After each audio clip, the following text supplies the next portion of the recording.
Hey everybody, welcome to the first podcast for Living Nightmares. I have two other of the EPs, executive producers of Living Nightmares, sitting with me, along with myself, who am also an executive producer. My name is Mark Conway. To my left is Zach Smith. And this is Brandon Rakowski, who also writes most of the episodes and is also the director of photography. I'm just the director and post guy here, so yeah, I guess that's a thing. And I'm the money manager, office manager, and generally in-between guy. Takes care of all the in-between stuff. You're a cliche-looking accountant. Yeah, that is exactly what I am. So, we're going to be doing a regular podcast as frequently as we possibly can, discussing our favorite topics of horror, whether we talk about horror movie news or we talk about some of our favorite movies. And I'll also be doing a question of the podcast, just because I don't know. Normally it's question of the week or question of the month, but it's a question of the podcast where we'll talk about a variance of different topics. I know that I'm going to let it over to Brandon, who's going to lead the discussion for this first round, and we will go from there. Yeah, so I saw a few horror movies, a couple TV shows. Of course, Zach has a couple bits of horror news that he wants to talk about. First off, I saw Us a couple days ago. How was it? I loved it. I have not seen it, so Neither have I. I've been hearing mixed bag reviews about it, but I've never heard a bad review about it, so that's a plus. The mixed reviews astound me. Like, I have no idea how anybody... Like, I loved every second of it. Nobody said it was bad. It's just that it's, I don't know, missing potential, I guess, is the worst review I've seen about it so far. I don't see it. I don't see it. There's a lot going on in the movie. I will say that. If you blink, you miss something. No, it's not like that. It's like there's just themes on top of themes on top of themes. And some more themes. And some more themes on top of that. Did you have some themes with your themes? Exactly. Yo, dog! Did you get some themes with your themes? It's like a main course of themes, the side of themes, and what's for dessert. More themes. But no, it was a really, really good movie. It's... You go into it thinking it's just going to be a home invasion movie with the twist of the people invading is the family that lives there, but it goes in so many other directions after that. So the trailer doesn't give away the whole movie like Get Out did. I never saw the trailer for Get Out, but I have heard that critique quite a bit. If Get Out's trailer showed the whole movie, Us's trailer maybe showed the first half of the movie. There's a lot more going on in that movie than you would think just from the marketing materials. That's a plus. Fair enough. Yeah, the acting was great. The twists and turns were great. The characters were great. Like, I wanted the characters to make it through. Like, a lot of horror movies just don't care about the characters, and it's just a lot of horror movies just follow horrible people that you just want to see axed off. And there's nothing wrong with that. I just want to point out. No, there's nothing. There's nothing inherently wrong with that, but Watching people get murdered is awesome. God, so. Oh, come on. We all know that's why we're here. But this movie, you do root for the main characters. Okay. You want them to make it out. You want them to find a way out of the situation. I know a lot of reviews said that this is almost like an 2-hour long Twilight Zone episode. I can see that. It has that kind of feel to it, which ironically enough, obviously he's shifting over to hosting Twilight Zone, so that makes a lot of sense for people to make those parallels. Just premiered today, but we can't watch it because of our Wi-Fi situations, but we're not going to go into that on this podcast. No, we're not, because we'll be sitting here for 2 hours. I know, it's generally been positive reviews, and obviously with him switching over to it. Us was clearly a movie that everybody took seriously. Good. It was a good script, really well shot. I loved every moment. I was never bored. Okay. And the second it ended, I just went on my phone and pre-ordered the 4K Blu-ray because I loved it that much. I can't wait for the two of you to see it so we can actually talk about it in detail and get into spoilers and all that good stuff. Which is always nice. Obviously, he knows what the hell he's doing. He's definitely going to be this last couple years the best horror director working in the business right now. So I think he has a lot of. I'm glad he found the niche and everything else for horror movies. Although, what's something funny? I had a conversation with somebody today, and I actually talked to you about this recently. Is that comedy and horror pretty much have the same beats and are almost the same exact story. It's just a difference in execution. You have a setup, and no pun intended, but you have a setup, and then you have an escalation or a stick. You have a setup, and then you have something happen, and the only difference is the something that happens. That's it. Yeah. It's the same setup, same build up, same ridiculous structure of how it works, but it's just how you actually execute the punchline, so to speak. That's the only difference. So it's not a huge stretch for him to jump from comedy to horror, and not to mention most of the Key and Peele sketches are pretty dark by themselves. So yeah. So. If you want to move on, I have news, and then we can talk about Zach's news. Obviously, the new Annabelle trailer, or the Conjuring Universe trailer, dropped. Whatever the hell they're calling it at this point. Who knew that we were going to get a universe? Although Jordan Peele says that those Get Out and Us are in the same universe. So that's the new trend on the block that everybody's making. I can see it, but I don't think that's necessary. Our universe is ever necessary. With the exception of most of our comic books, and even that's pushing it. We'll get to that in a minute. Yeah. But that being said, it's okay. At least in my opinion, it's okay. Here's the only saving grace of it is that the two main actors who play the Warrens are in it. Vera Farmiga and Patrick Wilson. Correct. Thank you. And when they're in it, it's usually pretty good. When they're not in it, it's usually really bad. So I'll take that as a positive. It looks okay. It can be enjoyable, or it could really take a hard left into bad. It really just depends on what happens. Obviously, I'll see it. I may wait for Blu-ray on that one, or even just a rental. But I don't think I'll probably spend the money in the theater. I haven't even seen the first Annabelles. The only movies from that universe that I've seen are the two Conjuring movies, and they're good, but I've had no interest in the spin-offs whatsoever. And this one just looks like it almost sucks too, because everybody didn't get to see you almost cringe when you said the word universe. you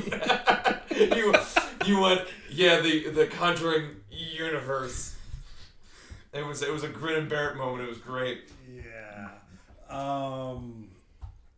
No, it's the thing about the Conjuring movies for me, and particularly the spin-offs. Okay, so the first one's based on a true story, and obviously it's embellished for a movie. I can live with that. The first one's a really good movie. Nothing will ever take that away from it. It really creeped me out when I saw it in the theater when it first came out. I still think it's a very enjoyable horror movie. I'll often watch it in October. It has found its way in my rotation for that. So first one's a really good, solid movie. The second one, overall solid. That one maybe not as entertaining, but entertaining enough. I don't care for the last act when everything's just everything's too big. I know that one is based on a real case, but it just it throws the believability out the window. Even though the ending of the first one did it definitely got noisy, but it never reached that peak of, I don't buy this as true story. And especially since one of the Warrens is still alive and everything. It's the second one and the last third just kind of throws out the whole believability based on a true story aspect. And I feel the spin-offs throw it away even further. Fair enough. The spin-offs are awful. Three Shades of Awful, and they really just they do everything cliche that they possibly can do. Conjuring's actually in my top 5 for horror movies. It's in the low top 5, if not almost 6. But I personally, for all time or the decade, might be for all time. Okay. It was one of the few times that I've seen a movie that had really quality directing, really quality acting, really good script work, and really good camera work, and really treated it as a piece of art, regardless of its genre. Because I've seen a lot of shit in horror, and we've all seen a lot of shit in horror. I'm sure Zach especially. But I really, really appreciate The Conjuring, but I also think that most of the spin-offs are Three Shades and terrible. Yeah. So it may be again, my overall thought on it is I'm definitely gonna probably wait for the DVD release. How about you, Brendan? You gonna wait? Are you gonna see it in theaters, or are you gonna wait for it on a rental? I haven't seen Annabelle. I haven't seen the Annabelle prequel. I haven't seen The Nun. I'm gonna keep up that tradition and probably not see Annabelle. Fair enough. What about you, Zach? I only saw The Nun because I worked at a theater and could see it for free, and even then I'm like, I give 1,000 hells less about this, whatever. I want my money back. But you didn't spend any money. No, I still want it back. I want somebody to pay me. It wasn't that bad. It wasn't a ghost story bad or anything, just, but... Jesus, okay. Fuck that movie. That's A24, isn't it? Fucking A24! Keep the negativity out of our podcast. It's only our first episode, Zach. Fair. I'm a very angry human being. I blame Brandon. Asking Zach to keep negativity out of him is like asking for a water bottle not to have fucking water. There was another trailer, though, that I watched today that What'd you watch? I was more enthusiastic about, and that's The Dead Don't Die, Bill Murray. Yeah, I saw it. It was good. It was fun. Written and directed by Jim Jarmusch, who I did not see that coming. What did he also do? Refresh my memory. So he was part of that independent film boom from like late 80s, early 90s. Let me bring up a few of his movies here. Like he did Stranger Than Paradise. He did Down by Law, Coffee and Cigarettes, Mystery Train, Night on Earth. Like Dead Man with Johnny Depp is one of his. Broken Flowers with Bill Murray. And like a couple years ago, he did what's it called? Patterson with Adam Driver. You know what? I never got a chance to see that. Everybody said it was really good. It looks good. And he's a very. If you think the stereotypes of independent film, him. Fair enough. Though his movies are actually good. I don't mean that to sound like an insult. I do really like Stranger Than Paradise, and Bent Down by Law is really good, and Mystery Train's easily my favorite of his. But he's not the person you would expect to do a zombie comedy. Yeah. Fair enough. So, I mean, it may be, I don't know, who knows? I mean, it seems funny. Yeah. It seems like a fun time. I think, I would definitely really enjoy and it. if there's anybody that makes movies that's going to have a different take on zombies, or at least a unique take on zombies, it's going to be him. Because God knows we've seen every fucking version of zombies that you could possibly see at this point. Yeah. The Zombie fucking beavers. That's a good movie, actually. Okay, then. All right. Well, I think that's going to be a good point to move on. I know Zach's been itching to talk about his news. Obviously, you can obviously tell how nerdy this crowd is and how big of Star Wars fans we are. Because we need to stroke our nerd dick, apparently. Yeah, well, it's important. You got to do that every once in a while. So Zach, if you want to talk about your news about Mr. Mark Hamill. He's playing Chucky. It's the only reason to watch the movie. I don't know. That trailer looks pretty good. No, it didn't. I think it's Chucky. It's a fucking doll. You know what? Hey, look, that concept was. Like, okay, 1 movie, 2 movies even. Okay, that's fine. But it's a doll!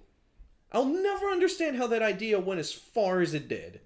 You've obviously never, spent the night in your sister's room with like 20 Mariette dolls looking at you. That shit's creepy. Right. The so about Mark Hamill voicing Chucky and everything else versus who the original guy who voiced it. A lot of people were pretty upset about that. I was gonna say it's not a bit. Well, they're doing apparently there's a spin-off show happening that's actually in line with the original story. I think I heard the original creator is going to be a part of the show. Yeah, because he did come out and say he does not support the film reboot. Yeah, so it'll be interesting to see those 2 worlds collide, but I have no idea where the hell that's gonna go. But I mean, if there was a person to voice Chucky, Mark Hamill's not a bad choice. No, he's not a bad choice by any stretch of the means. I could see him doing the voice just fine. I don't know. I thought we gotta keep Mark Hamill working. Yeah. Which I think is not a bad idea. And you know what though, you told me about that though a couple months ago though about how they're fighting. There was a whole lawsuit that came out with the original creator of Chucky, and how he came out and said, and said I don't want to do this film because he doesn't like the direction. I could have sworn you told me about this. I don't remember there being a lawsuit. Or some kind of and fight. He did come out and say he does not support it. Okay. I thought there was more to that whole situation. No. And I must have heard that the only major lawsuit I know that's going out right now is the Friday the 13th lawsuit, which, god damn it, settle that argument, please! What is, by the way, what is that? What is the lawsuit? The director and the writer of the original movie are fighting over who owns the rights to what in the series now. As of right now, Victor Miller owns everything that pertains to the original movie, not necessarily Jason himself, the hockey mask killer. It's weird. I don't know all the nitty-gritty details of it. The only thing I do know is that we're all suffering because we can't get content. The game was fucked over. A movie was fucked over. A lot of things have been fucked over, and I'm not necessarily happy about that. That's super important. Actually, though, I think the most interesting story though that I heard was from you about The Walking Dead. Didn't you pull me aside and told me about that whole story about Frank Darabont? Yeah, about Frank Darabont and how the whole first season was thrown into chaos because of AMC and what was going on. Second season. Yeah. Refresh my memory. What happened with that? So, as I understand it, it's obviously Frank Darabont ran the first season of Walking Dead. Made a lot of money, very popular,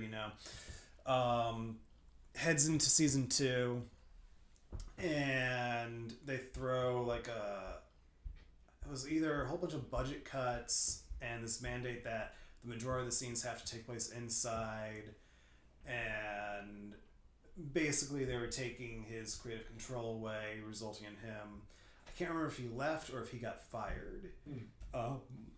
But essentially that left them without a showrunner for a little bit, and then I believe it was Glenn Mesereau came in and ran the show for the remainder of season 2, and also did season 3 until they found a more permanent replacement for season 4 onward. And I guess a whole bunch of rewrites or footage got lost or destroyed or something. I don't know the exact situation, but if you watch the season 2 premiere, you'll see that there are 2 directors credited, and that's because 2 episodes essentially got edited into 1 episode.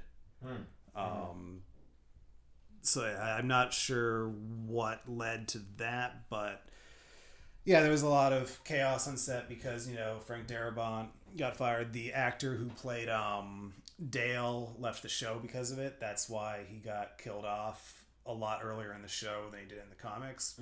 And of course, because it's a zombie show, any actor can be written out at any time. Well, yeah, nobody has job security on that show. There is no job security there, so nobody knew what to do.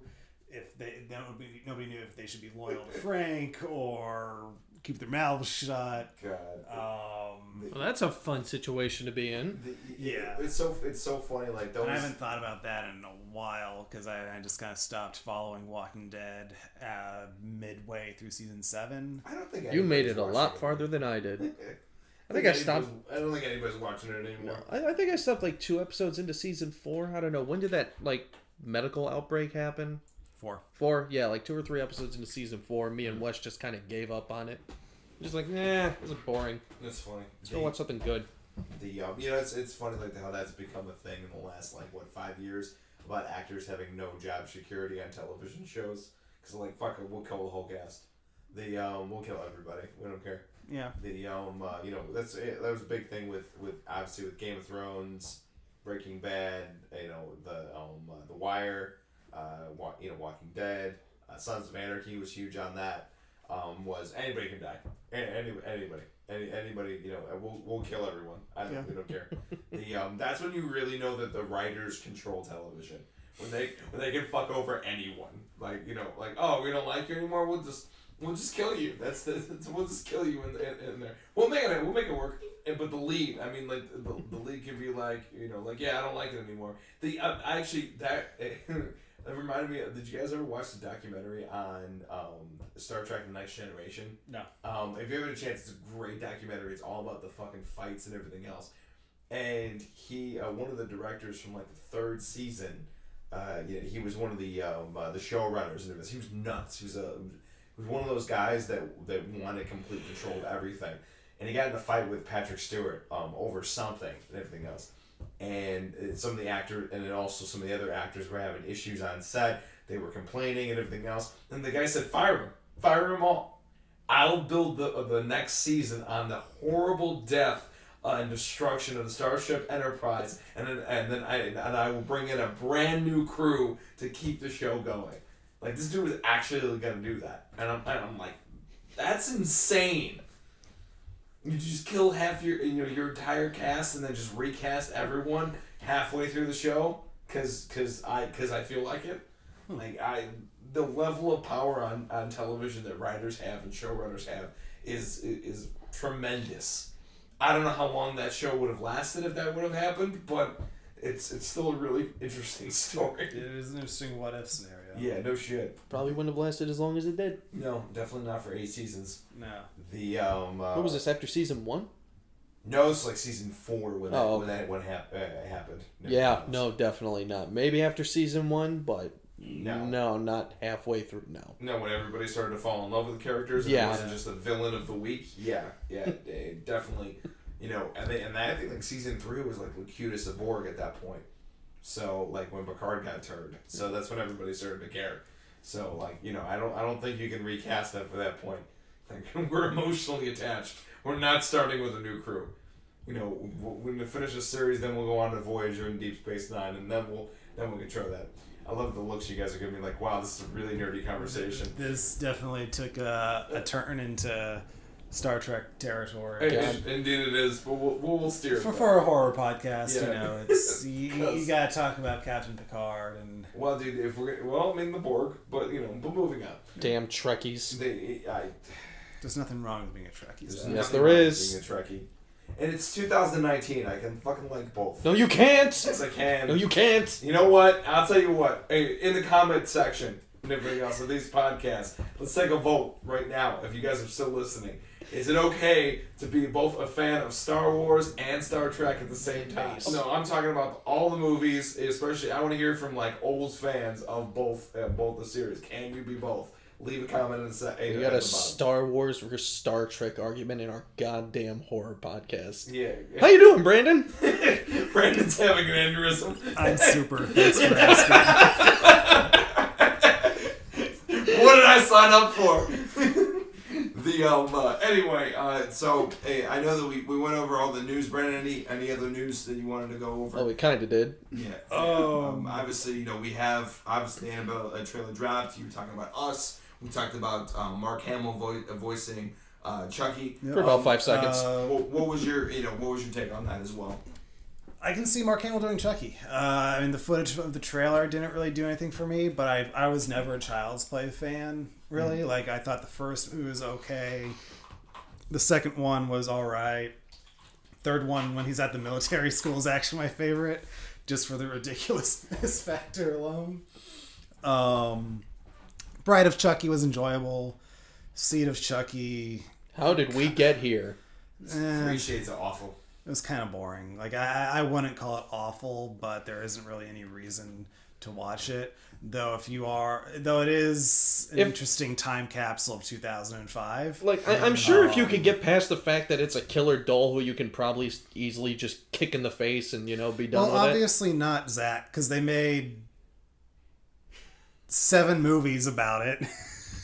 Just saying, Jason, Freddy, Michael, Pinhead, those are understandable. A fucking doll, okay.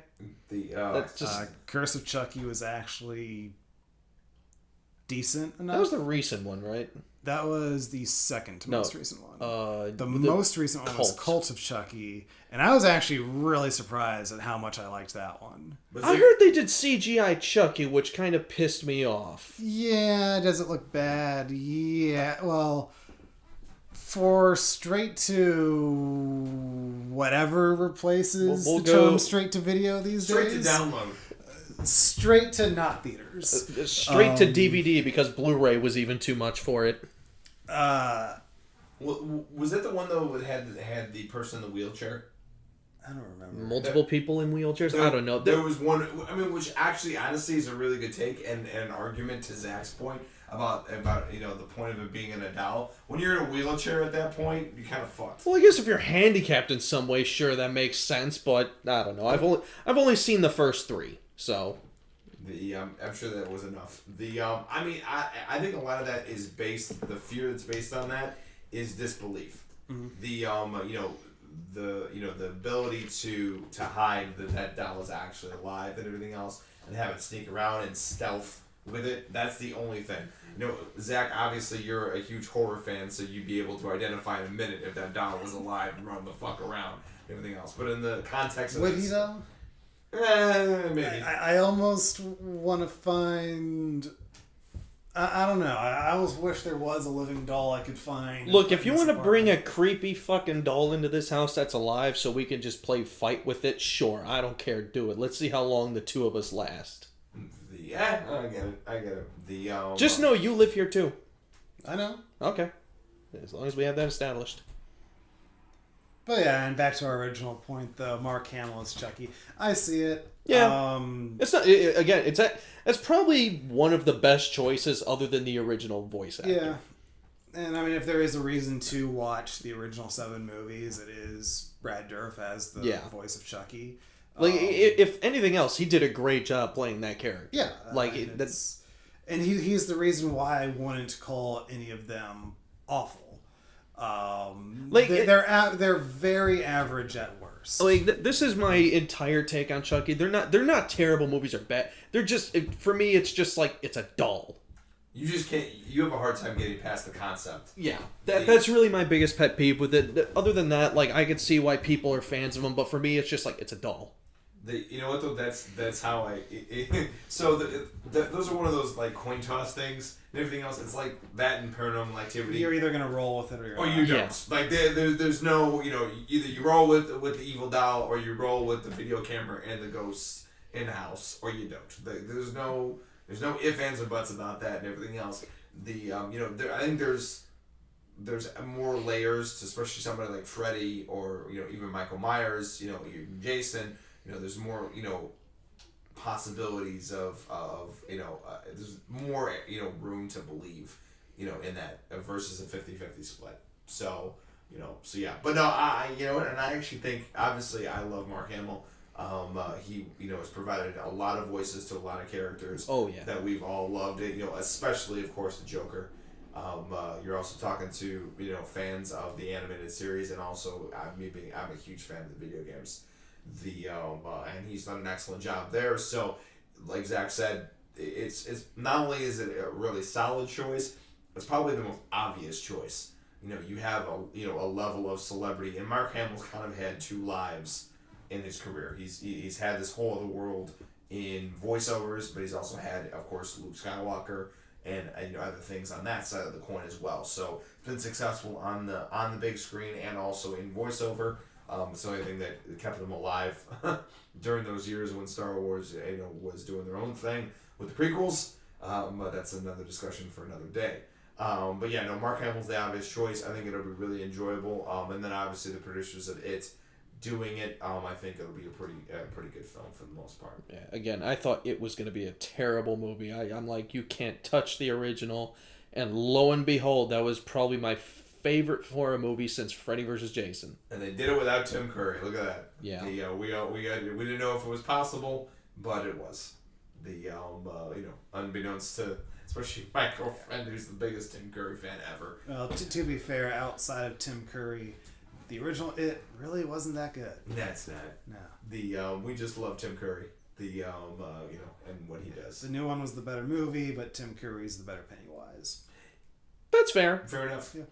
I won't argue with that. That's actually what I say about Batman. I think Christian Bale's a better Bruce Wayne, and I think Michael Keaton's a better Batman. Fair. Yeah, so you can have that split. I also love that meme too. You can tell a lot about a man by the Tim Curry movie that he loves. Mine's definitely Clue, and him being the voice of Kilo Khan from Superhuman Samurai Cyber Squad. Mine are Rocky Horror Picture Show and Home Alone 2.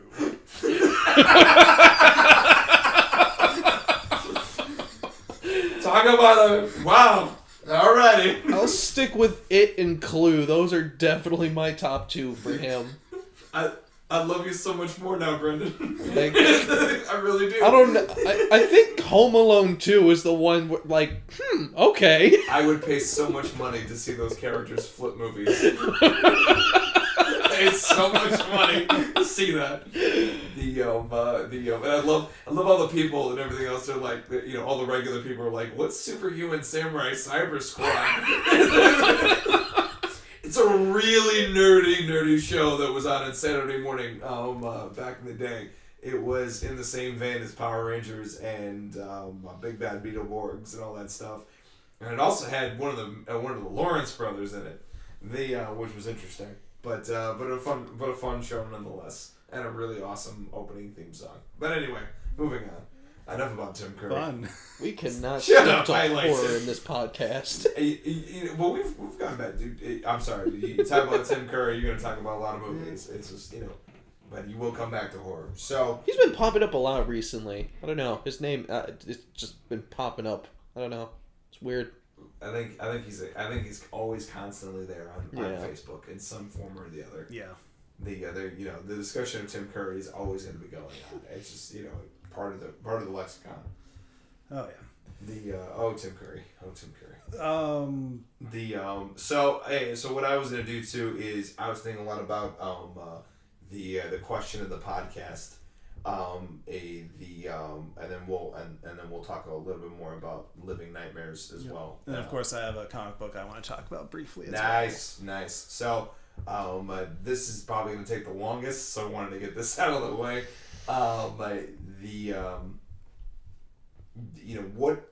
The question I got for both of you, and I'll answer mine last, and everything else is, what's one movie or a few movies that influenced your love of horror movies? What's the first movie that you saw that you went, I like these type of movies. I want to know more about these type of movies. I want to know more about this genre. Nightmare on Elm Street 3. Why? I'm just gonna, I want you that's to probably my earliest horror movie memory. I know that when I was a little kid, kindergarten, first grade, maybe even a little before that, I just have memories of us in the basement and him showing me the VHSs of Aliens, Predator, the first two Terminators.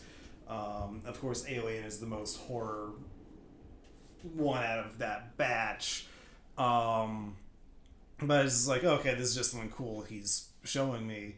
But Nightmare on Elm Street 3 is my first vivid horror movie memory. And I remember that it was...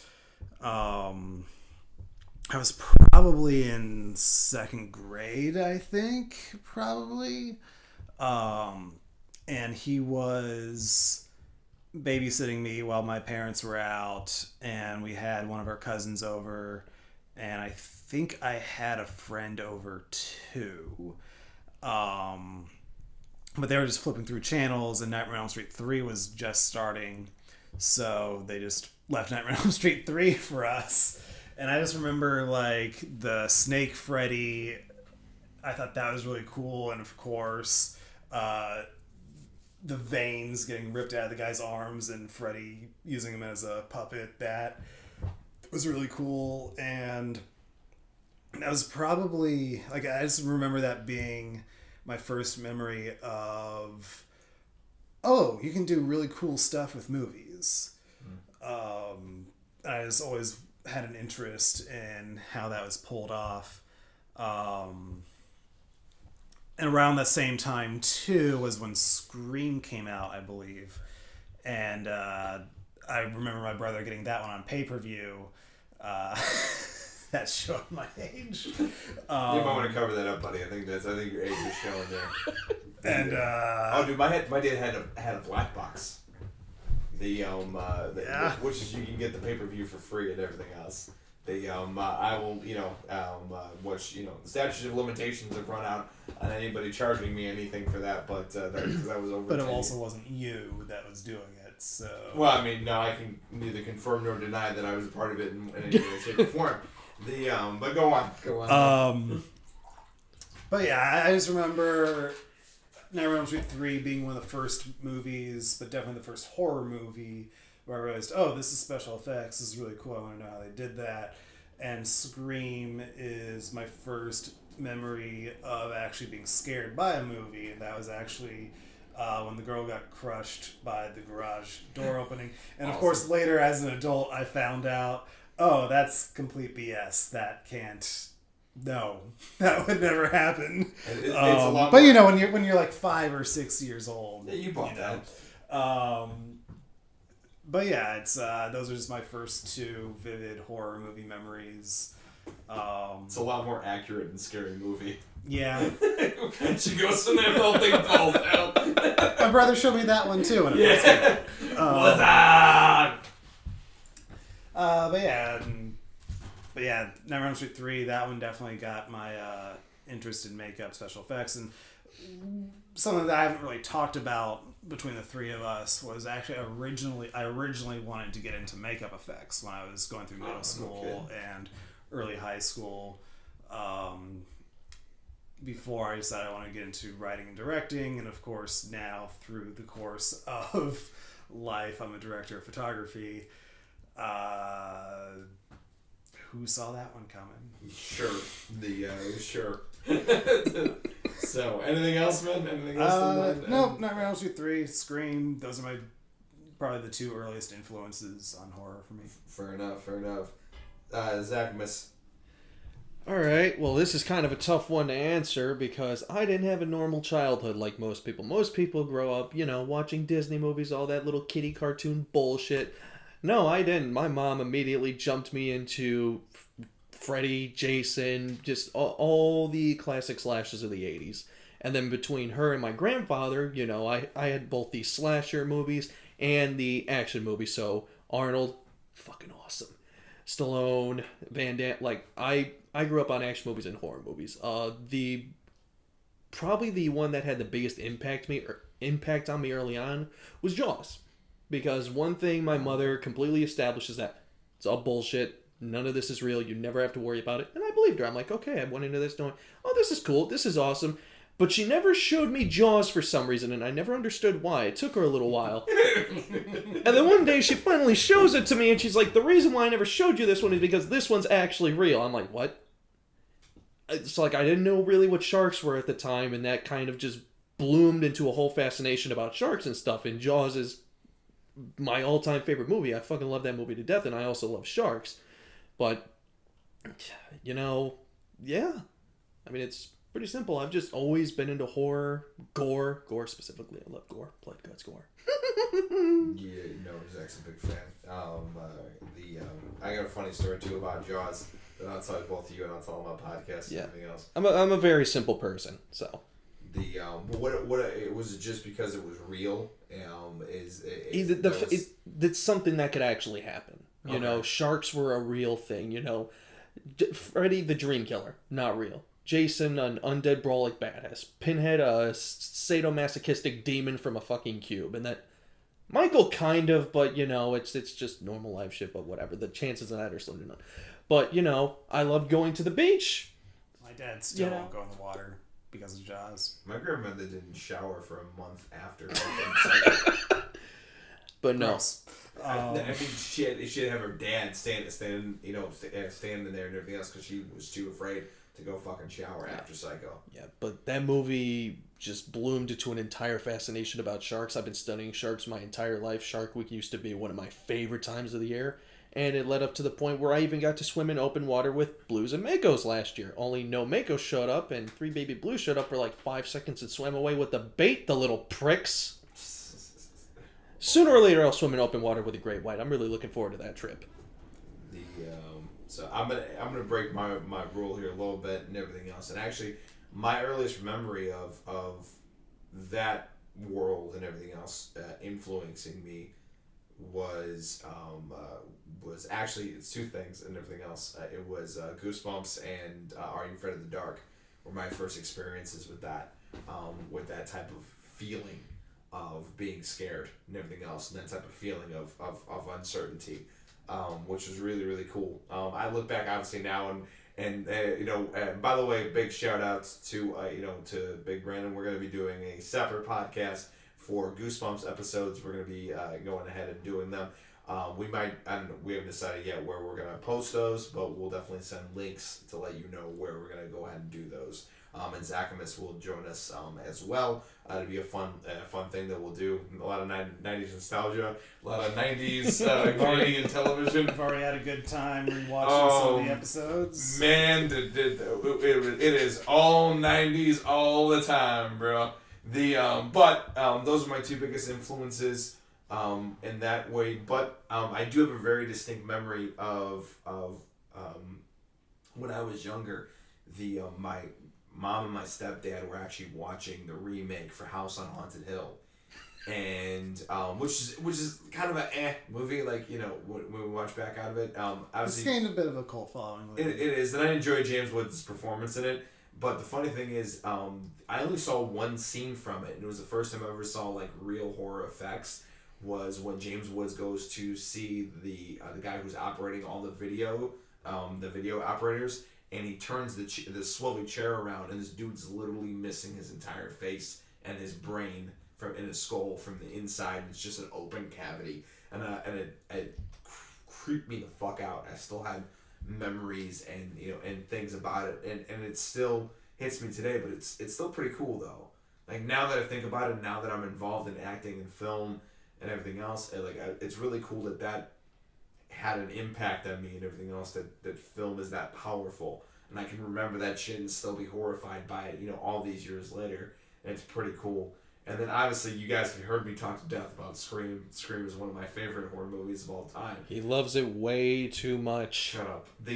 But actually, after meeting a couple friends and acting in horror movies, it re-engaged an older feeling that I had early on with those, with Goosebumps and with, obviously with Are You Afraid of the Dark, and, made an appreciation for horror movies. And then obviously, I watched Scream and loved it, absolutely loved it. I think it's one of the best written horror movies ever, right next to Cabin in the Woods, which I also love.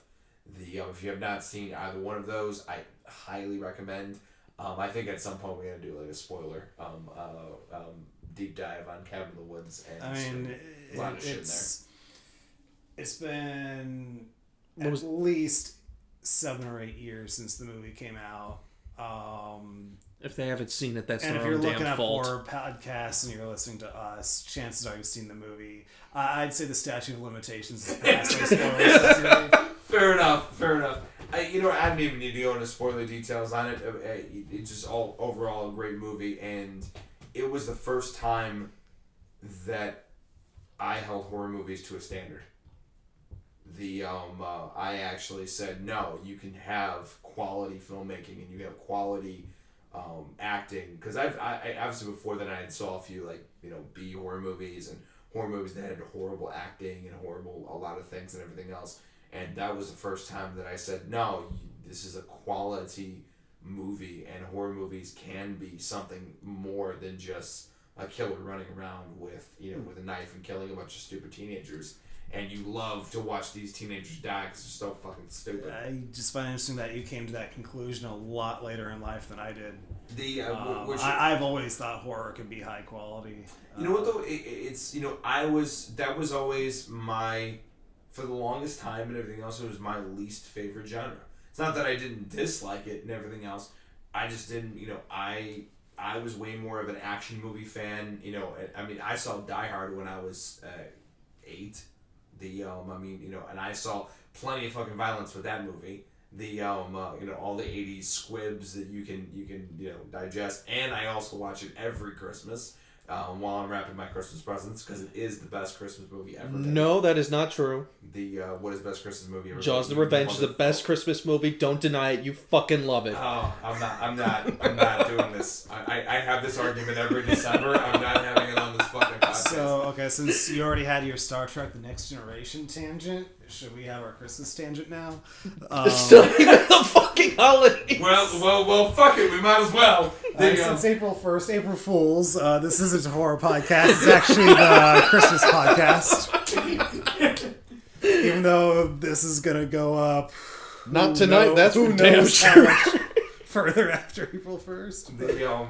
We're doing this April 1st. But you know what though? And by the way, Gremlins is way better of a Christmas movie than fucking Jaws the Revenge. No, it's not. Jaws Revenge is the best Christmas movie on earth. Don't deny it. You all love it. If you haven't seen it, go watch it on Christmas because it's amazing. God, he sounds like that one fucking nerd forever ago that tried to convince everybody that The Phantom Menace was a good movie. The Phantom Menace was a good movie, damn it! The Phantom Menace is not a good movie. It is a good movie. You just don't know good movies.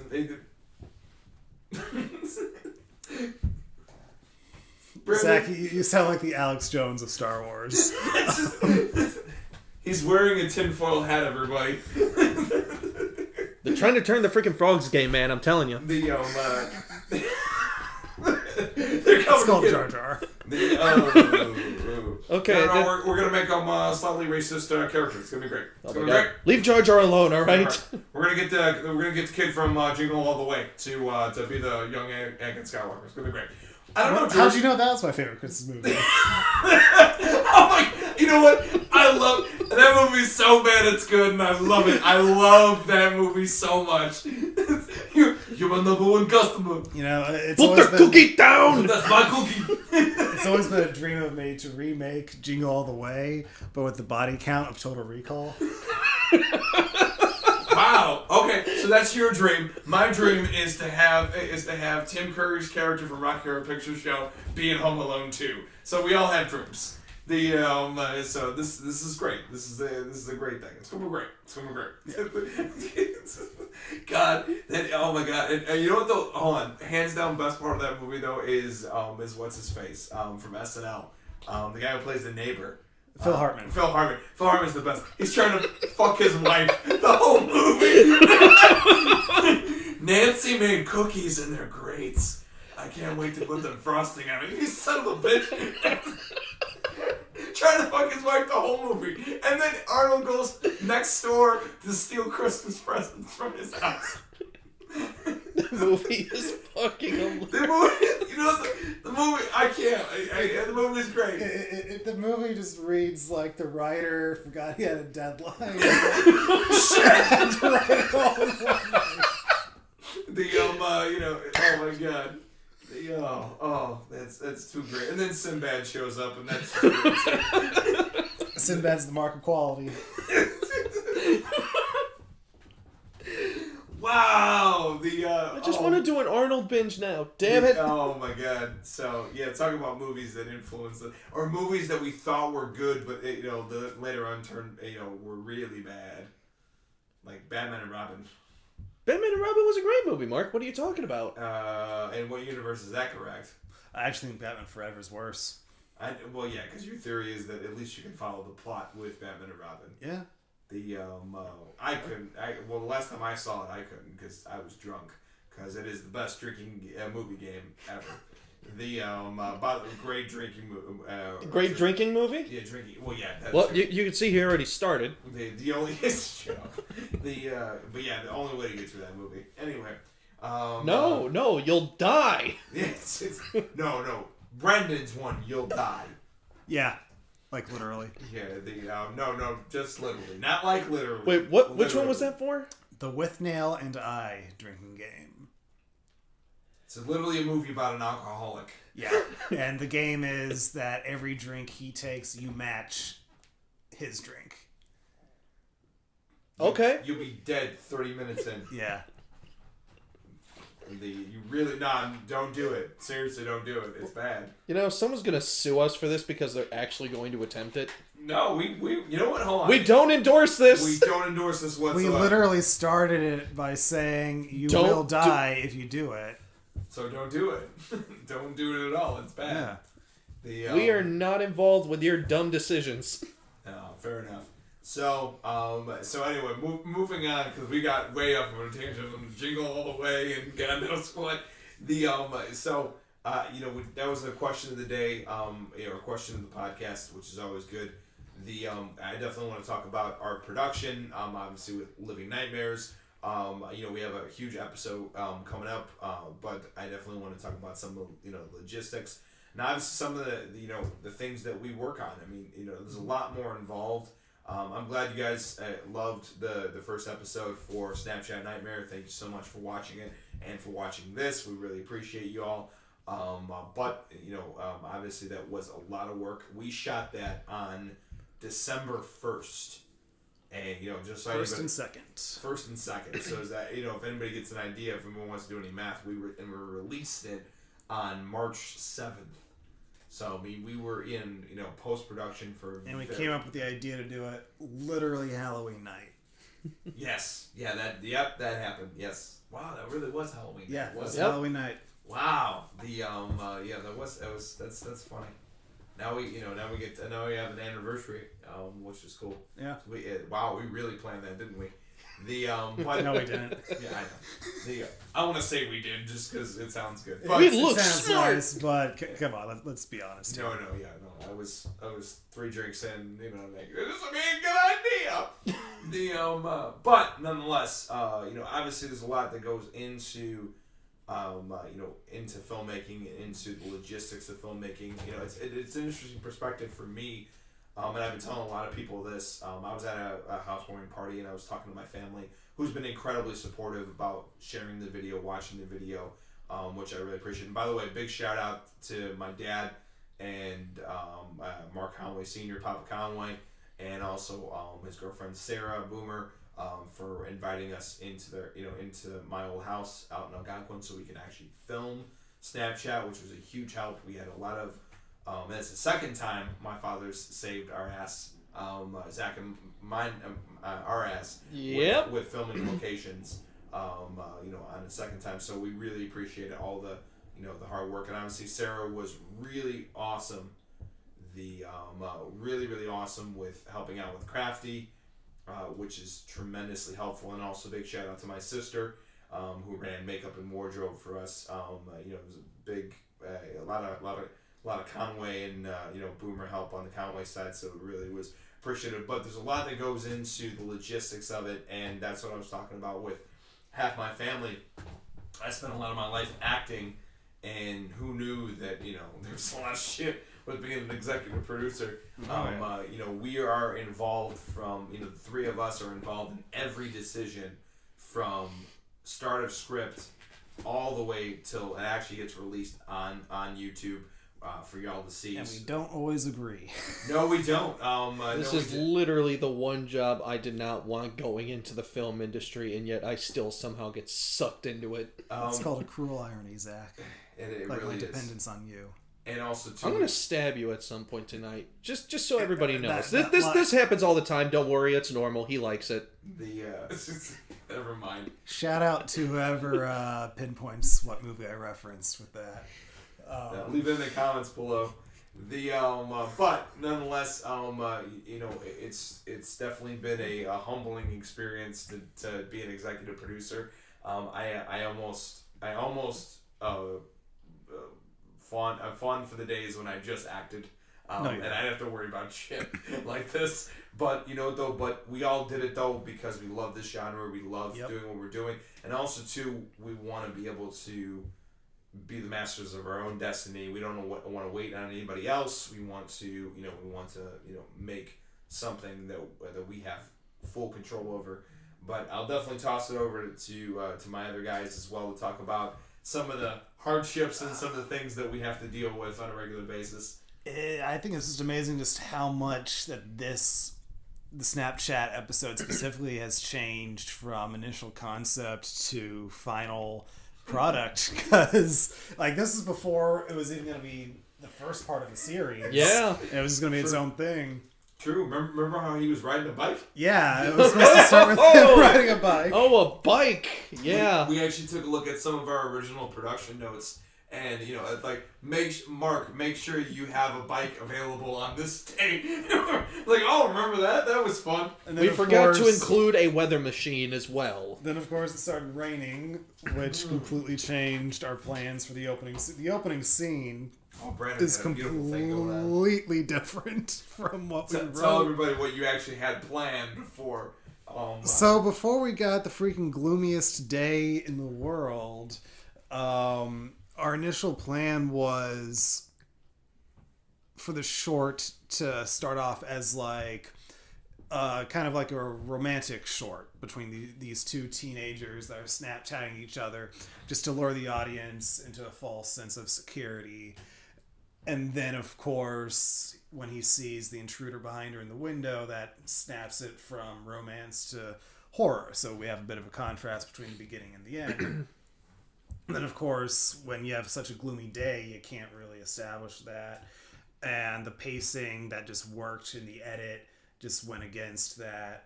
And so, yeah, we planned for the first half to be a teenage romance.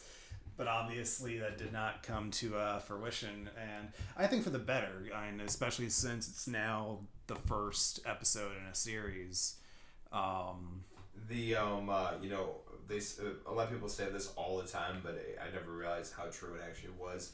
You really do make a film 3 times. You make it in writing it, you make it in the filming, and you make it in the post. Yeah. Like Pre-production, post-production, and production. And I missed another one. You really do make 3 different versions of this film, and it changed many times over. And actually, the real thing I want to talk about too, because I think this is super important that people understand and everything else, especially from the post-production side. Zach, explain a little bit about what went into the work that you had to put in. Because by the way, it's all Zach. It's all Zach when it comes to anything post-production, everything effects. That's obviously Zach's background, and I'll let him get into more in detail about that. But there's a huge part, especially of this last episode, that is post effects and everything else. There's a lot that goes into that. The split screen. I mean, Zach, really took charge. When I came up with that idea, I knew it was going to take a little while to make in post-production.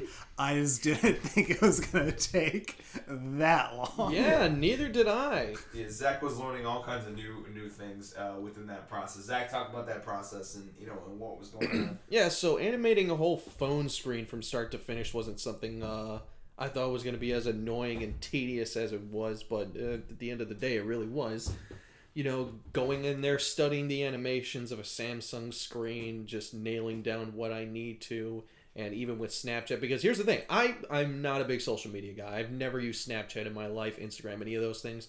So I had to go in there, create multiple Snapchat accounts simply because I would delete it immediately after, and they'd be like, fuck, I need to see what the hell this is. Didn't your family add you within like 7 seconds of you creating your Snapchat? Them and a bunch of other people are like, what the hell is he doing on Snapchat? I'm like, it's for a film. Oh, okay, that makes sense. It's like, this is why I don't do this shit. The And then, so on top of that split screen phone screen, there was a bunch of other little things that popped up. So there was a scene where a phone was lying on the table, but it didn't light up. So I had to go there and light up the actual phone itself. My favorite one is literally the night before release. We noticed a boom mic. We didn't notice. Our good buddy who nitpicks everything, God bless his soul for that. We don't know how we missed that in the hundreds of times we watched the cuts. And of course, you're watching the footage a lot more than we do.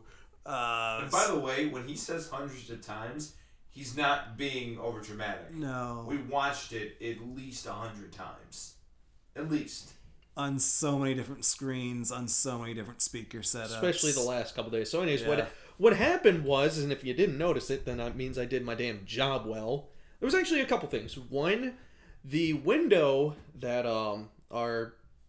What are we going to call him? I forgot what we were calling our intruder. Yeah, intruder. I think it's credited as intruder. Yeah, originally I was calling him serial killer, but yeah, intruder. Intruder, let's go with intruder. He's coming in, but there's a screen there because we couldn't remove the damn thing, so... You could kind of notice it due to the lighting, so I had to go in there and mask that thing out, which, if anybody knows what masking is, it's a painful freaking experience that takes forever. So tell us what masking is. Okay, so we all know, if you don't know how film works, it's a bunch of pictures put side by side together. 24 frames per second. That's 24 pictures in 1 second of film. Now imagine going and drawing an outline and taking something out for every single one of those frames. That's pretty much what masking is. So a 3-second shot can take anywhere up to, depending on how detailed it is and what you're masking, anywhere from 3 minutes to 3 hours. So it varies depending on what you're doing and how complex it is.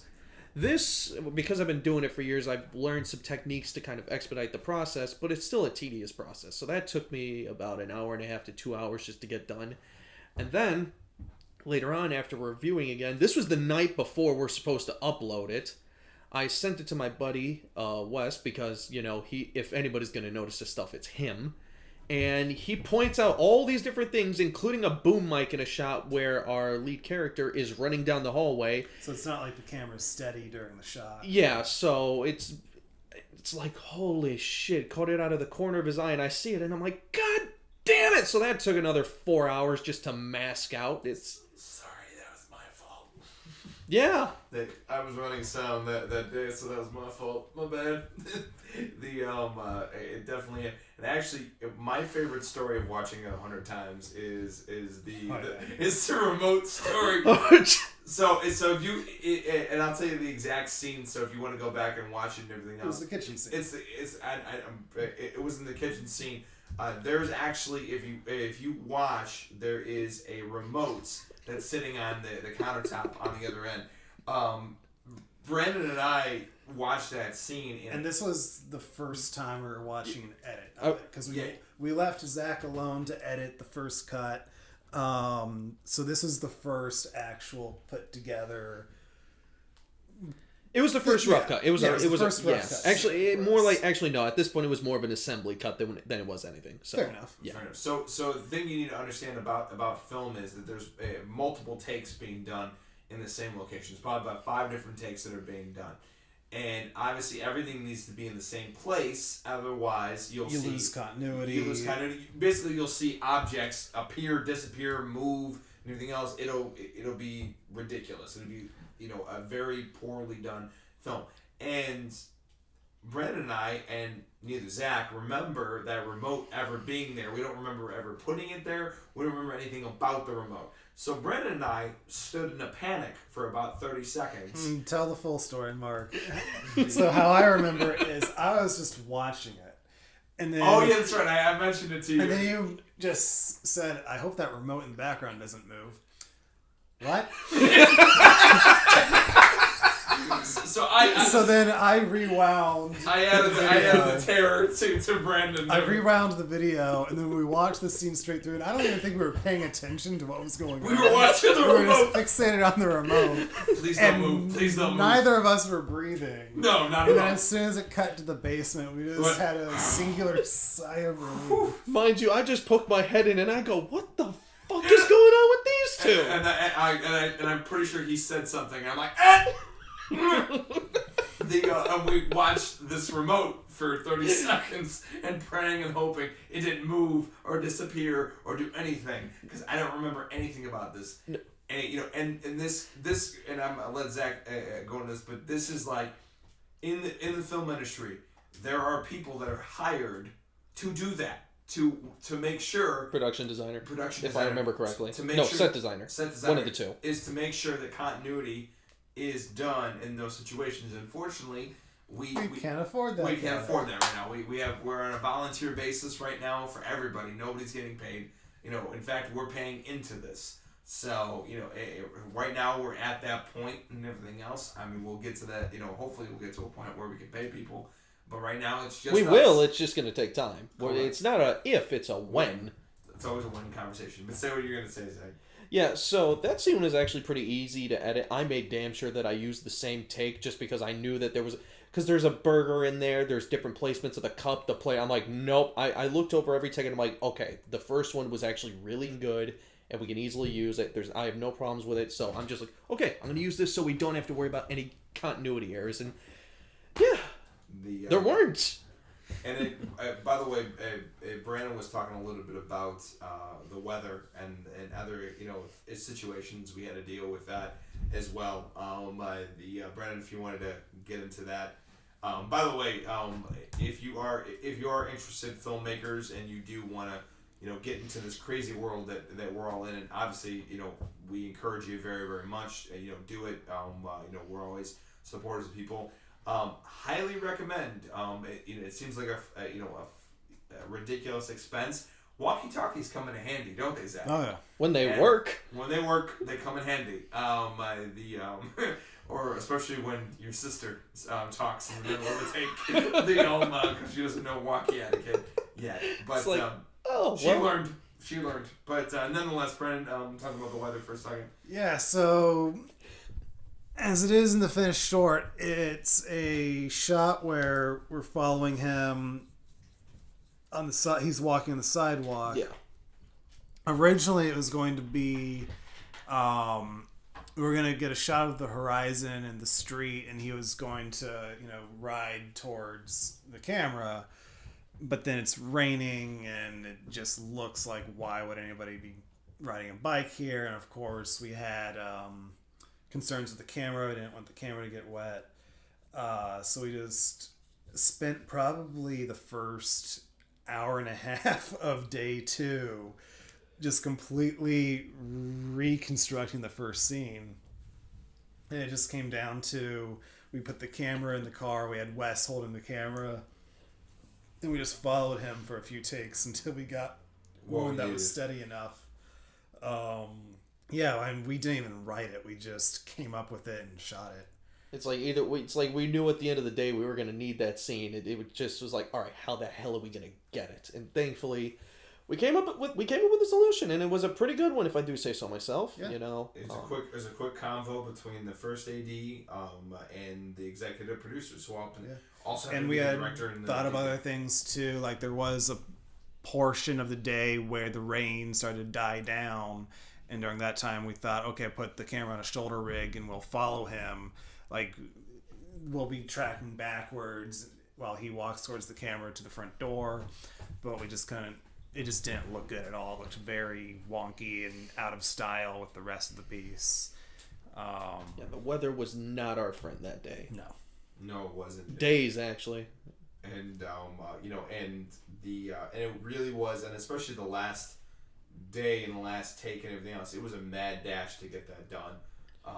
We did get done an hour early though the last day. We actually, to be fair, we actually finished everything on time within the parameters of where we needed to be. But it was a mad dash to get everything wrapped up. Yeah. The and piece of advice and everything else: have a great crafty. Crafty is all the food that you provide for your cast and your crew. I do say so myself. High energy, fruit plate, and 5-hour energies are definitely 2 recommended. Those you don't think fruit does a lot, but it really does. It really and then does. The 5-hour energy just gets you going. Just if you need that extra kick, Mangoes specifically. Mangoes are great, you know. Just saying. I think I'm gonna go with just a fruit tray this time around. Isn't that what we did the last time? No, we had a veggie tray too, but nobody really. Oh yeah, no, screw the veggie tray. Nobody really went for it and everything else. I think I was the one who actually. I had a few pieces of celery, but that was about it. I had a piece of broccoli, but that was about it for me as well. It's like you gotta cook veggies with stuff. You can't just eat it raw. And funny enough, when we were doing the test footage, I was the one who pushed for the hallway shot. Originally that wasn't supposed to be done, but I really thought it would be effective. I'm glad you did. But Brandon's suggestion though about cutting it where we needed to cut it was way better.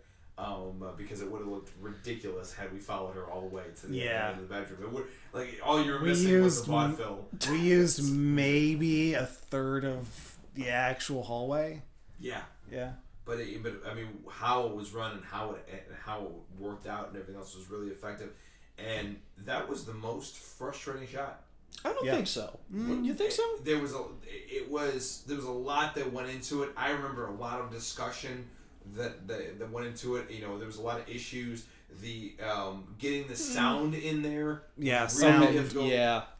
To be fair, because realistically, we didn't have too many problems with getting shots that day, or just in general, at least that I remember. So yeah, I guess if you really want to be technical, that was the most difficult. But I'm glad we did it because it turned out really well, and I love that shot. Like it really just helps bring everything together. Yeah, it really does. And then obviously all the the post effect sounds and everything else. Big shout out to all of our actors and all of our talent. Thank you so much for everything you do and for volunteering your day, and also to the rest of the crew. Which the short did star a first-time actor. Yeah, it did, which I thought was really, really good. And I think that's another interesting part that a lot of people don't think about with filmmaking is the audition process, which is really interesting for me because I've been on both. What's kind of cool for me now? I've been on both sides of it now. I've been on the other side when I'm auditioning, and I've also been now on the other side of the table when it's actually time, being the person who chooses who the actor actually is. I never realized how pragmatic it is. It's super just like, it's like that person checks this box, that person checks this box. Okay, cool. And then let's move on. Obviously you want to find the right person, but it is very pragmatic. It's very practical. There's nothing too involved in that process except trying to find the best possible person for it. And also, of course, on being on the actor's side, there's a lot of anxiety that goes into that. What if they don't like me? But it's cool. It's a cool perspective for me now, being on the other side of that. Brian, what did you think about the audition process? It was an interesting day, okay. And I think we only had 5 or 6 people schedule, and half of them didn't even show up. Yeah, so we had 3 people show up in total. I think let me see. I want to say 7 or 8 people actually submitted for an audition. We 5 of them actually got back with a scheduled audition, and then only 3 of them showed up. Yeah. So we didn't really have that big of a pool to draw from compared to episode 2 where we actually booked a space to hold auditions, and then we got so many that we had to rent an extra hour of space to accommodate. It probably didn't help that we this was our first thing and we didn't know where to host auditions, so we just held it at our house. It's just like, that's gonna look so weird. And especially since we're looking for teenagers, it's like, oh man, please be over 18. Yeah. Oh no, we put it in the ad. Yeah, because we were going to be shooting nights, we wanted to make sure, even though the character was supposed to be 16, we wanted to make sure the actors were at least 18 so we could shoot nights and have long days, because we needed to get this shot in 1.5 days. And actually, it helped that we only had one roll to fill and everything else in Snapchat. It was just a kid. I mean, we had we already had an actress. Yeah. Galia. Thank you. Thank you, Galia, for everything. We really appreciate it. And obviously we had the intruder. We had our dad, who was our first AD, Marcus. Thank you, Marcus, for everything, man. For stepping in. We love you. Love you, buddy. And I think, did I step in for first? at that point? I think you did. Yeah, It sounds like something you would have done. Probably. Either you or Jeff did. One of the two. Sure. Yeah. Sure. You know, and actually, big shout out to Jeff for actually taking all of the pictures for Snapchat, being second unit and handling all that stuff on a separate account. It was a great help to have that be separately done while we were still working. Thank you. You'll hear a lot of thank yous on here because everybody did this for free and everybody donated their time. So if that's one big piece of advice, say thank you more than once. Yeah. Let's say it like 20 times because if you're lucky, these people stick with you for a very long time, and they'll continue to put out great work for you. Zach, what was your experience being in the director's chair with this particular production? How did you feel about it? Oh, it was nerve-wracking considering it was the first time I'd done it in over like 2 years at that point. Possibly 3? 2 or 3 years. I don't know. It had been a while. And that's one of the reasons why we all wanted to do this is because realistically, none of us had really filled our roles in a narrative sense since my senior film for school, which was like 2 or 3 years ago. In fact, I believe that was the last project the three of us actually worked on together. Yep. Yeah. Narrative-wise. Yeah. I can't think of anything else. So, yeah, it's been a long time coming, so it's like I hadn't done this in years, and I'm just like, all right, I just make sure everything goes smooth, and for the most part, things went well. I was a little harsh on myself in the beginning, but that's just me over-exaggerating, and to be fair, if you're a director, that's probably how you're going to feel. You are your own worst critic. However bad you think it is, it's probably half as bad as it is. Probably. Yeah. So just think of it that way, if there's any advice I can give. But at the end of the day, everything turned out well. We came out with a quality product, and I'm proud of that. So yeah, I have really no complaints. Are there things we could have done better? Absolutely. Yeah, there always will be. Yep. You will always notice things that you can do better on all of your projects. Brand, this must have been interesting for you being a DP and being an EP at the same time. And writer. One quick note. Don't make the same mistake me and Brandon did. Don't let your DP make the shot list by himself and then get on set and then go, oh, we probably should have went over that. Okay, so now I got to come up with everything kind of on the spot. Yeah, all right. Well, this ought to be an interesting shoot. So that was one thing I fucked up. So, but hey, we learned from it. Again, it was a learning experience. Like I said, 3 years, and I'm just like, shit. I'm feeling really good about episode 2. Yeah, because we already fixed that problem. The one thing too I was going to ask you, because a lot of people don't know. People have a general idea, but maybe if you can go in a little bit of explanation about what a DP actually is. So DP, director of photography, cinematographer. We're basically in charge of camera and lighting. We decide where the lights go, and with the collaboration of the director, the angle and the framing of the piece. And I've worked with directors that they're very specific about what they want the frame to look like. And then I have people like Zach and Jeff they tell me like a general idea of what they want, but the specifics of how to go about it are completely up to me. That's always nice. That's always nice to have that I always kind of prefer that because I can just be free to do what I want, and well, not completely do what I want, but within reason of the piece and the story. But yeah, it's basically we're in charge of creating the look of the movie, essentially. Okay, cool. And then, how did it feel being an EP and a DP at the same time, executive producer and a director of photography at the same time, and being involved in that whole process, not just the day of the shoot, and then you're Before I answer, let me ask you a counter question. How did I look on the day of the sets? I if I remember correctly, you looked focused. Okay. And quite intense. You may have been dying on the inside. Yes. I was. You were really good at faking it. I gotta say. I think you kept a pretty good composure. I think everybody kept a pretty good composure. No, it's handling EP, DP, and writing. By the time we stepped on set, the writing portion was over with. Of course. But standing in all three of those roles really didn't intimidate me that much. What I was more freaking out about on the inside, at least, was this is my first narrative piece as a DP since I've actually said I'm a DP.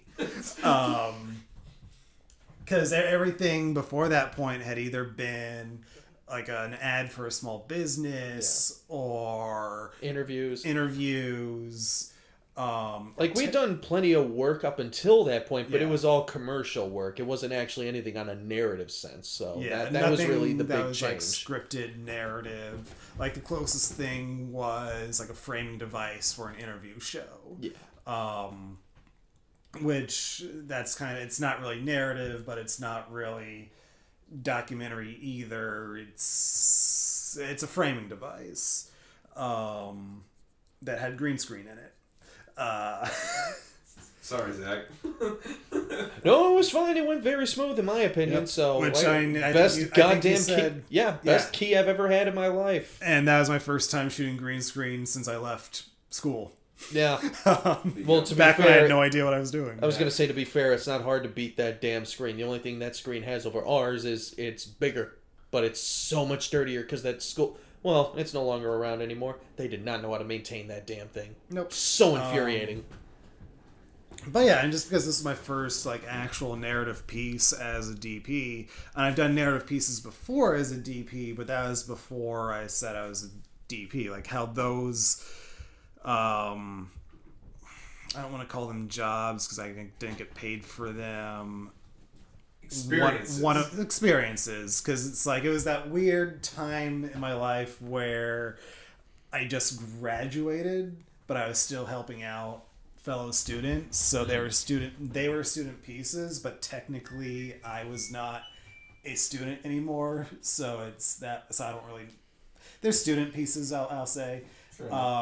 But how a lot of those came about where the original DP on those sets would drop out, and I'd be the only one that had any kind of confidence whatsoever to go behind the camera, because nobody wants to be responsible for ruining the look of somebody else's piece. So it is a very intimidating thing, and it's just like, I'll try it, and before I even roll, I would say, you acknowledge I'm not a DP, so you are taking a risk on me. Please sign this waiver. Here's my legal documentation, sir.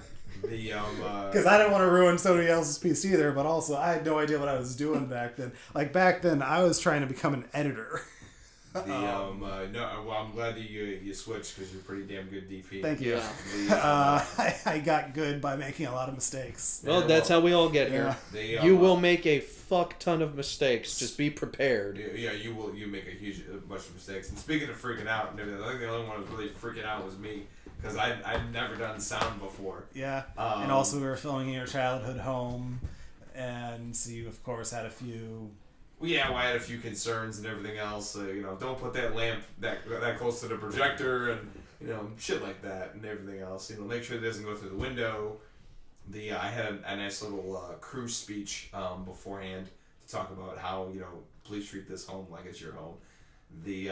Which by the way, everyone was 100% respectful of, and nobody did anything wrong. But yeah, I was definitely freaking out because I had the same feeling of, not only do you not want to fuck up the look of it, you do not want to fuck up the sound of it. No. Because people notice sound immediately. Yeah.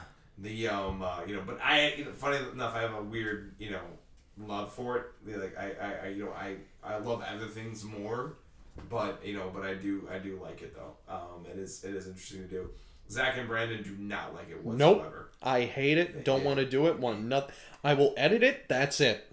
For me, it's not that I hate it, it's not what I do.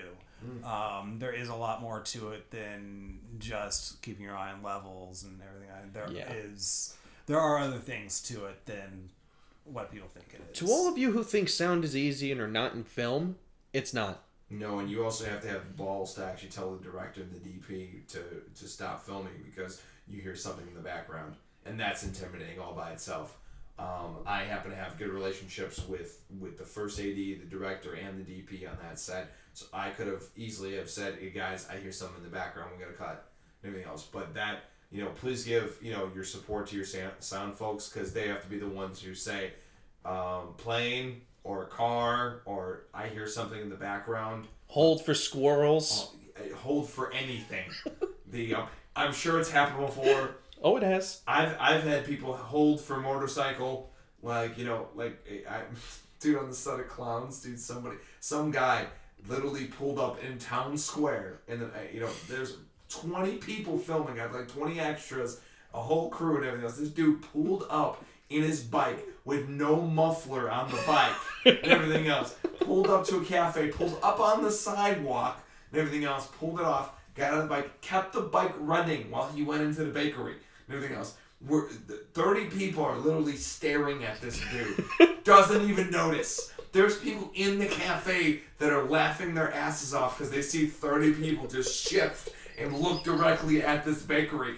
And this dude totally oblivious. He's in there getting coffee, bullshitting with the barista and everything else. Hey, yeah, it was great. Blah, blah, blah. I'm going to eat my muffin. Then he goes and eats his fucking muffin, sits on his bike for 30 seconds while he eats his muffin, and then hops on, and finally he turns to his right and then sees somebody. I see somebody talk to him and then point towards us.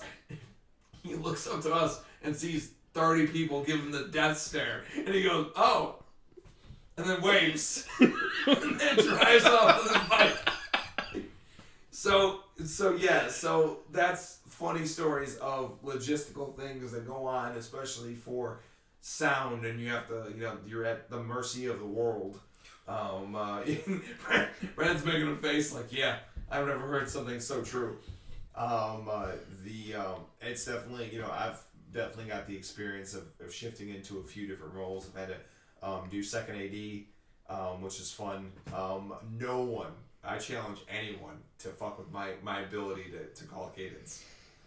I'm the cadence master when it comes to calling cadence. Tell the people what cadence is. Cadence is essentially shouting to shut the hell up in a very nice way. Right before, obviously there's when we're repositioning for the next shot, there's a lot of people that are talking, the actors are conversing with the director, second AD, wardrobe, everybody's talking, and you got the grips who are all moving lights and electrical, and hey, move that thing over there, hey, move that thing, oh yeah, by the way, your character needs to do this, blah blah blah blah blah. And first or second AD will come in and call cadence. Cadence is basically telling everyone to be quiet because we're about to go for the next take. And I have a very, very loud, booming theater voice that can carry. Although I did have to call cadence one time when I was playing a lead actor, which is what you're not supposed to. Cultish. I actually called cadence on that set. And Jeff actually went. What?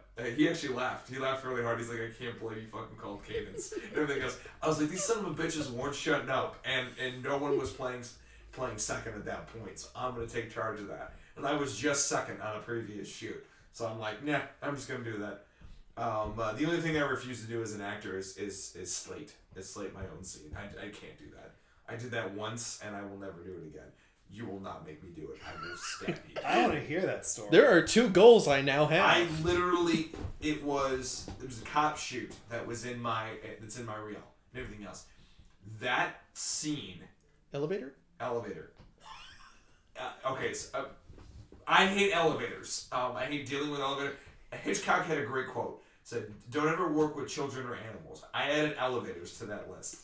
And I'll put in a link to my acting reel so everybody can see it. Or actually, I'll put in a link to the episode in this description, so you guys can see it. The elevator, so what would happen is we're supposed to shoot it so he's pressing the button for the elevator. Elevator opens. It actually opens and everything else, and then we have dialogue with each other, and then it closes and everything else because he misses the elevator because we're in mid-dialogue. And then he has to hit the button again and then open up the elevator and then it goes down again. Problem is that this particular elevator and everything else, it had a reset button on it. So what would happen is we were on the 4th floor and he hit the button and everything else and if the take took too long, the elevator would eventually reset and then go all the way down to the first floor. So there would be points where we would be waiting for this elevator that's actually supposed to still be on the same fucking floor and everything else to come back up to the fourth floor. It was one of the worst logistical nightmare that I've ever been a part of and everything else. Not to mention, I'm pretty sure that the fucking sound guy was on drugs.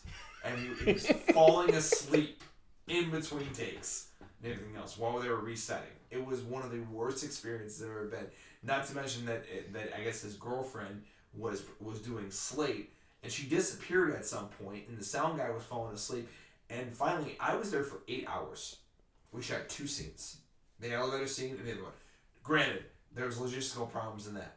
They took an hour and a half lunch on this set. It was awful. It was terrible. And they were actually looking for the girl to go get the slate. They found her, but she couldn't find the slate. So she went back out to go find the slate again. I was like, fuck it, I'm done. Everything else. Ready when you are. So say action, say rolling. Marker, take, go. Call action. I was so pissed. I was so done with whatever was going on. And then I had to push the elevator button. And action. It was like a comedy. It's like action. Everything else. And literally when I said action, they hit the slate. I heard the elevator resetting and going back down. I was like, son of a bitch! I pressed the button again. It was one of the worst things. I remember leaving and I'm like, I hope I never have to do that again. I never have to deal with elevators of any kind in my entire career as an actor because they are some of the worst logistics. Well, Mark, it's funny that you should say that because I got a surprise for you. You son of a bitch. I recently got the rights to remake Speed, or not rather the full movie, but just the rights to remake the beginning of Speed. And guess what? You're going to be the lead actor. I am an FBI agent. I know, man. It's wild. Oh god, I love Speed. It's one of my favorite action movies. It's pretty much Die Hard on a bus, but you know. It's like Speed 2, but with a bus instead of a boat. Oh, we don't talk about Speed 2. Nobody talks about Speed 2. Anyway, just about Fight Club, we don't talk about Speed 2. But yeah, it is one of the most logistical nightmares and everything else. Another piece of advice with filming: keep time. Everyone's time is valuable. Mm-hmm. Everyone actually, we want to get the job done and go. Like, we're there because we love to do it and everything else. But you really have to respect everyone's time, especially when they're not being paid. Yeah. Which that was cute that you guys practiced that. You said yeah at the same time. When you live together, you just kind of become almost the same person. Yeah. I'm gonna stab you later. But it's but yeah, the time is super valuable, especially when you're not paying everybody, and they're volunteering their time. So please be mindful of the time. That's why a great first AD and a great second AD is super important because they're going to be people who are going to keep time and are going to be those people who challenge every department on how much time they're taking. Yeah, absolutely necessary. You need somebody who's kind of either really super sweet or kind of a ball buster or somewhere in between. I say somewhere in between. It usually is. You need the perfect mix. Yeah. Because if you get a ball buster, everybody just wants to rip that fucker's head off. If you get somebody who's too sweet, then it's just like, yeah, you need that perfect middle ground. Like, there's no in between on that one. Somebody who could show authority but also show respect.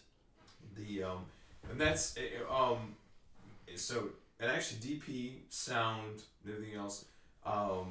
The second AD, by the way, we keep talking about the second AD. I think it's fair that we actually talk about what those two people do and everything else. Second AD is real simple. They mostly handle the talent and the actors to make sure they get to the set when they need to get to the set. It's really that simple. They confer with the first AD, and every once in a while they'll go to certain departments and say, hey, how much time you need and everything else. And actually, Zach, you probably know more about what the first AD does. Brandon? First AD is in charge of scheduling. That's probably job number one. Mm-hmm. So, if you schedule... So, if let's say we're filming 2 scenes. One takes place in New York City, the other one takes place in Las Vegas, and somehow those 2 scenes got scheduled literally right after each other in the same day, but you're shooting on location. That's a first AD mistake. A very extreme one, but I think it illustrates what they're in charge of. Fair enough. And basically, they help handle extras. They help with the director and whatever he needs. That's my understanding. As a DP, my experience with the assistant director is they're the person that tells me to hurry up. Fair enough. The and actually, you know what though? Then you probably be much better to explain the only thing we didn't talk about, which was Grips and Electric, and what they do. Yeah, they're in charge of the rigging. Grips are in charge of the rigging, the dollies, pretty much all the camera support equipment in one way or another. And then the Electric is in charge of the actual lights themselves. Okay, fair enough. Give you an idea about what goes on a film set and what everybody does. Yeah. And of course, when we're dealing with such small sets, oftentimes Grip and Electric are the same person or the same 2 people on the sets I've been in, whereas when you get to like really big sets, those are two separate departments. 2 separate unions half the time. But yeah. So I think that's enough. Enough for our first podcast. Especially since we've only got 12 minutes left on the card. Fair enough. That makes sense. Yeah, fair enough. We've been talking for a while. We went on a few tangents. Yeah. We did. You know what though? But this is a good opportunity to give a little bit of education. Yep. To some of the the other people that want to maybe want to get involved more in film and want to do more stuff that we do. I'll definitely toss it over to Zach for last thoughts. Go around the circle and then I'll wrap it up. Squirrels. That's not the last thoughts. Nah, all right. The hell?